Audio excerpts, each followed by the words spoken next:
알겠습니다. 자, 그럼 예. 그 부분을 좀 마저 말씀을 네, 드리면 그러시죠. 그 부분을 예. 연결해서 말씀을 드리면 그렇습니다. 그래서 과거의 방식에 의하면 6만 원을 드리던 것을 저소득층의 경우 세액공제율 15%로 해서 그분들의 경우에는 6만 원 세금 혜택을 받으시던 거를 15만 원으로 세금 혜택을 올려드리는 거고요. 네. 38만 원 받으신 분들에 대해서는 그분들도 15만 원으로 낮춰서 그분들의 경우에는 23만 원을 줄이는 겁니다. 그래서 이거 방향 자체에 대해서 이 방향 자체가 잘못됐다고 말씀드리는 거는 좀 그거는 참 이해하기 어려운 그런 부분이고, 그러면 어느 선상에서 이 세액공제로 전환하는 게 맞았느냐 하는 부분인데요. 네.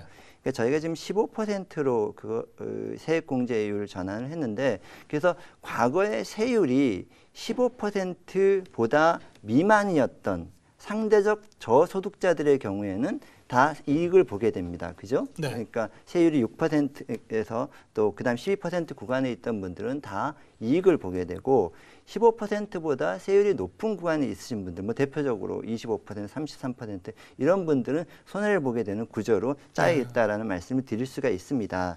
그래서 다시 한번 말씀드리지만 이 세액공제로의 전환은 그거는 매우 어려운 계산이 아닙니다. 그래서 직접 계산을 해보면 저희가 7천만 원 이상의 소득자에 대해서는 전체적으로 1조 3천억 원 정도의 세금 증가 효과가 있습니다. 네. 그다음에 5,500만 원 이하의 경우에는 약 4천억 원의 그러니까 세금 감소 효과가 있습니다. 그래서 이 두 개를 합치면 소득공제를 세액공제로 전환하면 약 9천억 원 정도의 세금이 올라가는 효과가 있습니다. 이 부분에 대해선 저희가 이미 말씀을 드렸는데, 아까 말씀드렸듯이 110만 명, 7천만 원 이상의 110만 명에 대해서는 1조 3천억 원의 세수 증감이 있다는 것은 평균적으로 약 101인당 118만 원의 증세가 있다는 이야기, 세금이 올라갔다는 이야기입니다. 그래서 이 부분은 세금을 조금이라도 알면 당연히 이렇게 된다는 부분에 대해서 말씀을 드릴 수가 있고요. 저희도 15%보다 더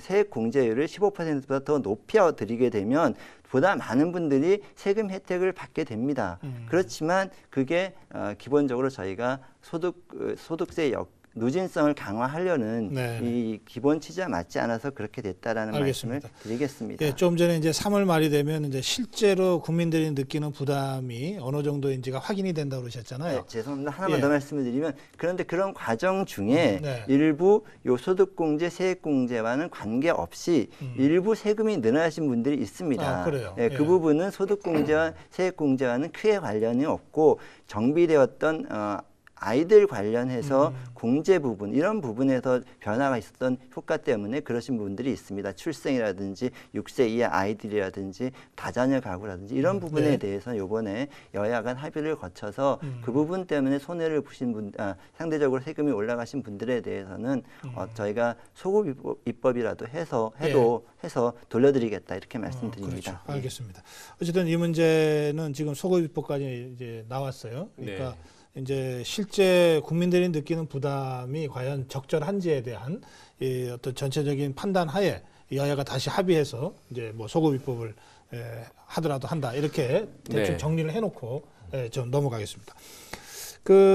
사실은 이제 지금 이제 연말정산과 관련돼서 말씀을 이제 쭉 들었습니다만, 실제 정치권에서도 국민들이 관심을 갖고 있는 문제는 우리나라의 지금의 복지 수준이 이게 적당한 건지, 좀 모자란 건지, 아니면 좀 우리 경제 수준으로 볼 때 좀 과잉인 건지에 대한 판단, 그리고 앞으로 그럼 어디로 가자는 것인지에 대한 중장기적인 어떤 국가 발전 방향이라 그럴까요?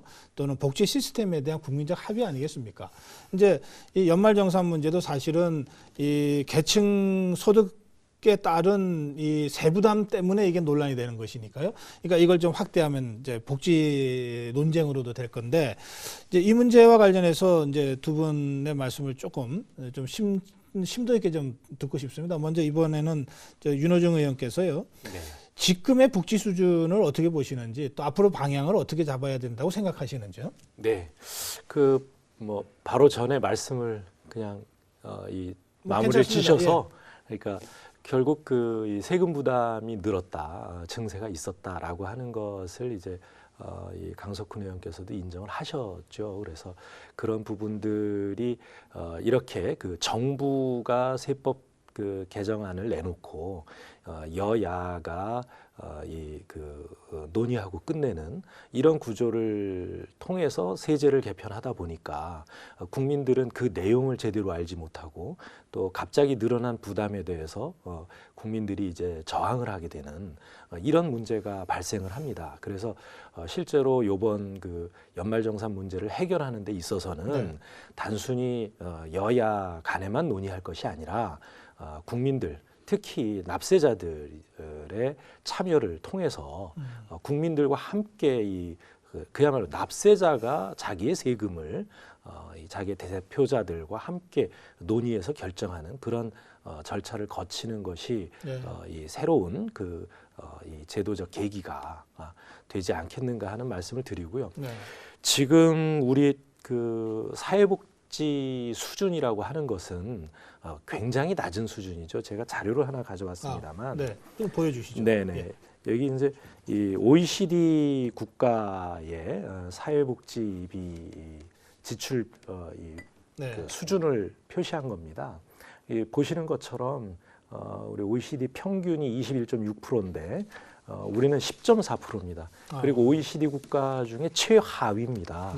별로 심지어 그 최근에 문제가 되고 있는 그러니까 소위 그 남유럽 국가들이라고 하죠. 소위 피그스, 그러니까 포르투갈이라든가 스페인, 이탈리아, 그리스 이런 나라들보다도 사회복지 수준이 낮고 또 그야말로 저부담 저복지 국가라고 할 수 있는 그런 수준입니다.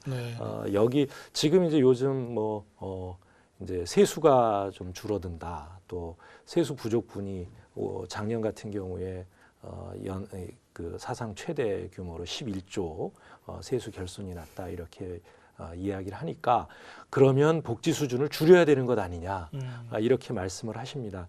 당연히 복지 지출을 합리적으로 효율적으로 해야 되는 그것은 제도를 시행하는 정부로서 당연히 해야 할 일이고요. 그러나 이 복지 제도를 지금 축소하거나 구조 조정하는 것을 논의할 때가 아니라 오히려 어떻게 하면 좀 더 이 복지 지출을 늘려서 이 복지 지출을 통한 이 경기의 활성화 또 이 내수의 진작 이런 부분들을 기여할 그럴 때다 이렇게 판단합니다. OECD 평균의 절반밖에 안 된다.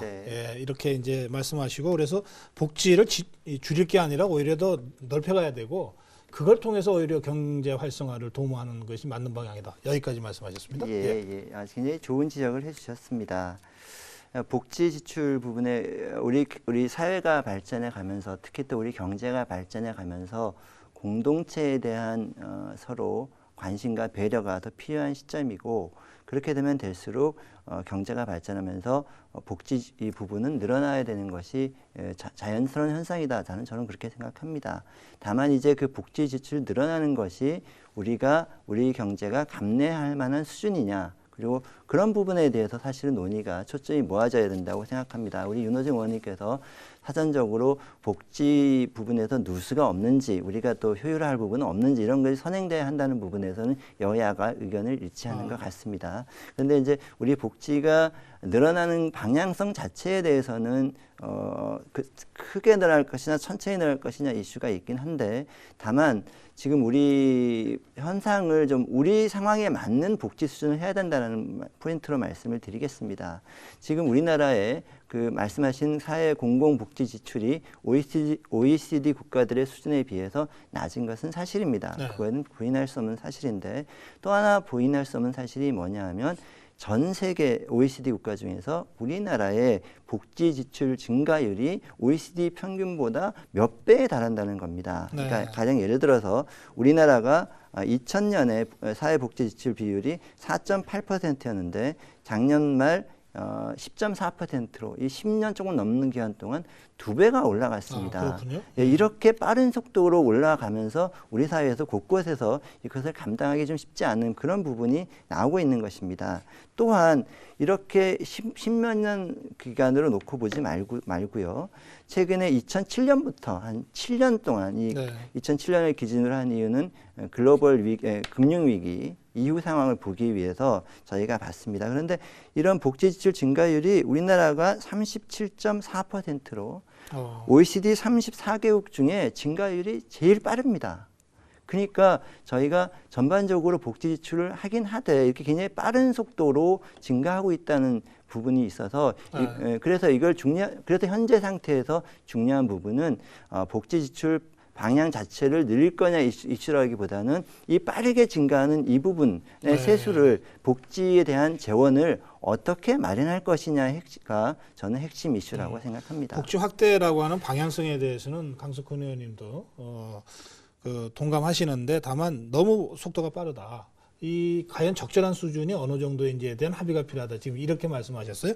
제가 한 가지 질문을 더 드리고 그 복지 구조조정이라는 얘기가 지금 여권에서 나오고 있잖아요. 그러면 이게 너무 빠른 속도로 복지가 올라가고 있으니 지금이라도 복지 구조조정을 해야 된다. 이런 취지입니까?